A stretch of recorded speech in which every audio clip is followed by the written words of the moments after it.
I never imagined that my life, which I thought was safe and peaceful, would suddenly be thrown into chaos by the very people I loved most. For years, I believed that family was supposed to be a source of strength, support, and trust. But what do you do when the same people you gave everything to turn around and try to strip you of your dignity, your independence, and your future? That's exactly what happened to me. It all started quietly, in ways that seemed harmless at first. My son Daniel and his wife Lauren had always leaned on me a little more than they should have. Whenever they needed help, whether it was rent money, groceries, or gas, I would step in. I told myself that's what mothers do. We sacrifice, we give. We help our children when life gets hard. But little did I know, every dollar I handed over wasn't building their future. It was feeding a dangerous habit of dependency and entitlement. For years, I looked the other way. When I noticed small withdrawals on my account that I didn't remember making, I convinced myself that maybe I had just forgotten. When Daniel borrowed my credit card for emergencies, and the bills started piling up with charges I had never made, I told myself it was temporary. That once they got back on their feet, they would repay me. After all, this was my son. How could I ever suspect him of deliberately taking advantage of me? But soon the small favors became big problems. I discovered accounts I had never opened, loans I had never applied for, and debts I never owed. At first I was shocked, then terrified. It was as if someone had quietly crept into my financial life and started tearing it apart, piece by piece. And the most painful part? That someone was my own child. I tried to confront Daniel gently. I sat him down one afternoon at my kitchen table, the same table where I had once served him bowls of soup when he was sick as a little boy, and I asked, "Son, do you know anything about these accounts?" His eyes darted away, his hands fidgeted, and before long he admitted he and Lauren had borrowed my information. But instead of apologizing, instead of showing an ounce of remorse, he said, "Mom, you don't really need all that money anyway. You've got the house, you've got savings, you're fine." That moment shattered something inside me. For the first time, I realized I wasn't seen as a mother anymore. To them, I was a bank, a resource, an obstacle to get around if I said no. The situation spiraled quickly. Every time I tried to put up boundaries, Daniel and Lauren found ways to push past them. If I closed one account, they opened another. If I changed my card, they managed to get hold of the new one. When I demanded answers, they accused me of being forgetful, of not remembering what I had agreed to. They twisted every confrontation until I questioned my own memory. And then came the most devastating blow. They filed for guardianship. My own son and daughter-in-law went to court and claimed I was no longer mentally fit to handle my own affairs. They painted me as a confused, vulnerable old woman who couldn't manage her money. In their version of the story, they weren't stealing from me. They were protecting me. I cannot describe the feeling of betrayal when I held that notice in my hands. It was like the ground had been ripped out from under me. I wasn't just fighting to protect my bank account anymore. I was fighting for my freedom, my independence, and my very identity as a capable woman. That's when I met Vincent, a lawyer who specialized in elder financial abuse.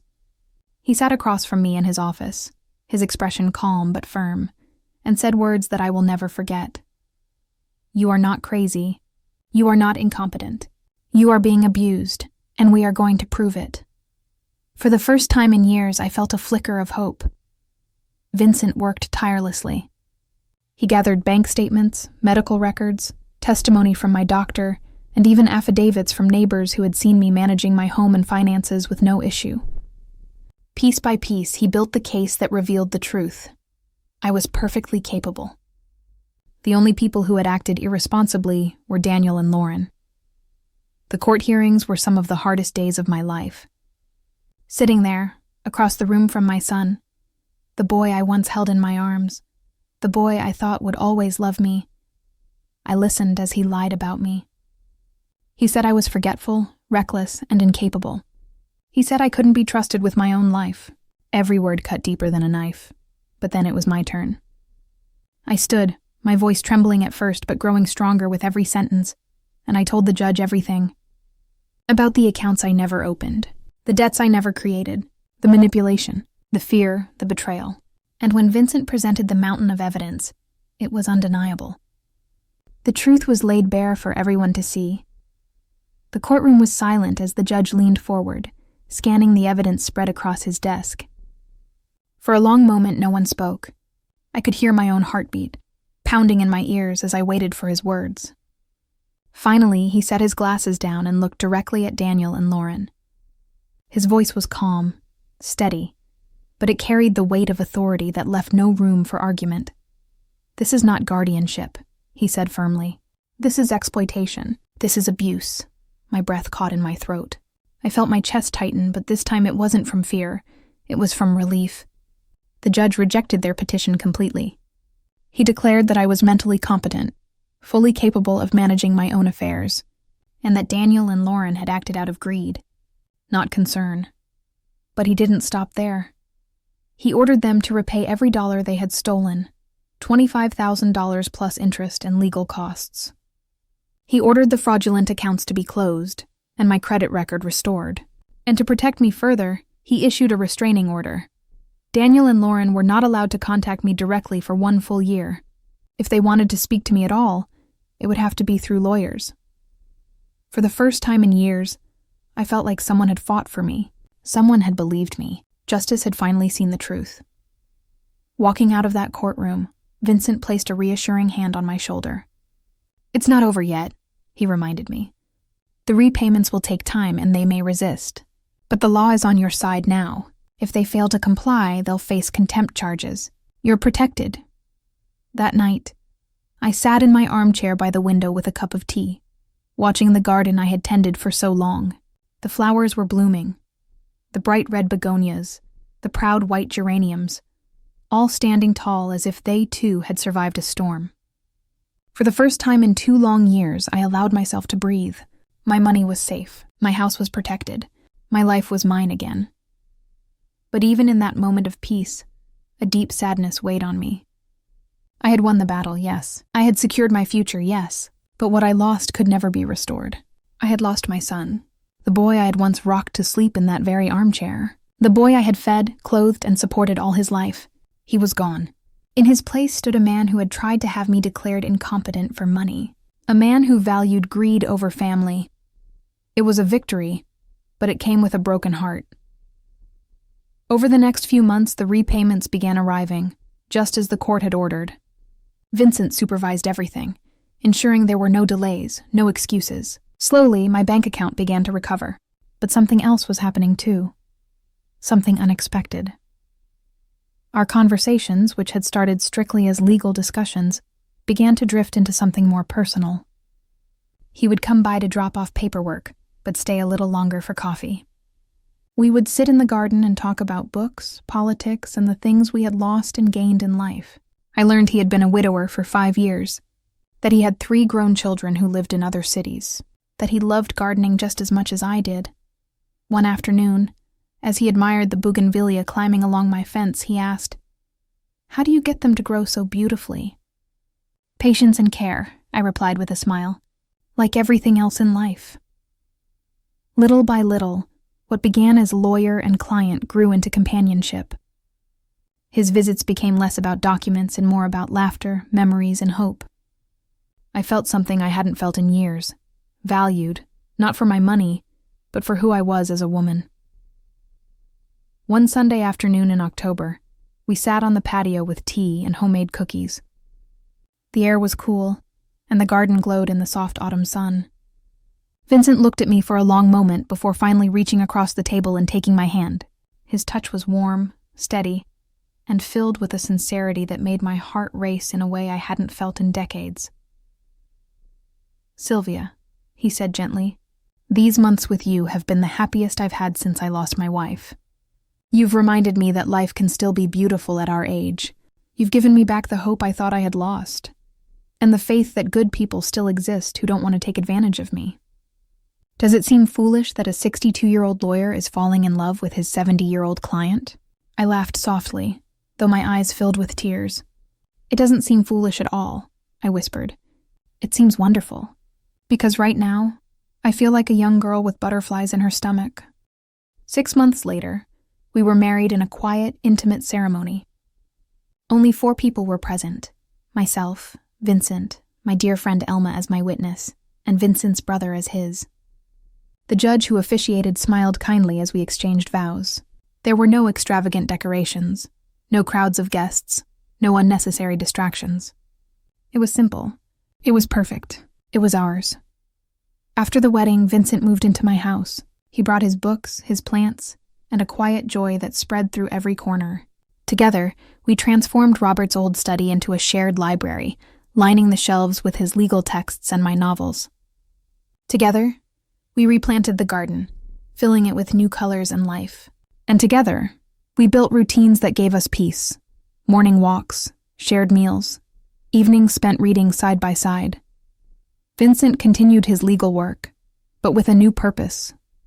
Inspired by my case, he made it his mission to fight for other elderly people facing financial abuse from their own families. "Every case I win," he would tell me, "isn't just a victory in court. It's a victory for human dignity." Watching him pour his energy into helping others filled me with pride and deep admiration. Then, one afternoon, 6 months after our wedding, the phone rang. When I picked it up, my heart stopped. It was Daniel. His voice was different now, softer, broken. "Mom," he said quietly, "I know I'm not supposed to call you, but I had to. I just wanted to say I'm sorry." I closed my eyes, gripping the phone tightly. "Daniel, you know you can't contact me directly."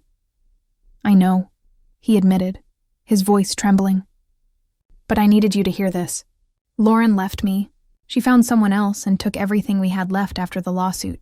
I've lost her, the money, and you. I've lost everything because I followed her plans. Can you ever forgive me?"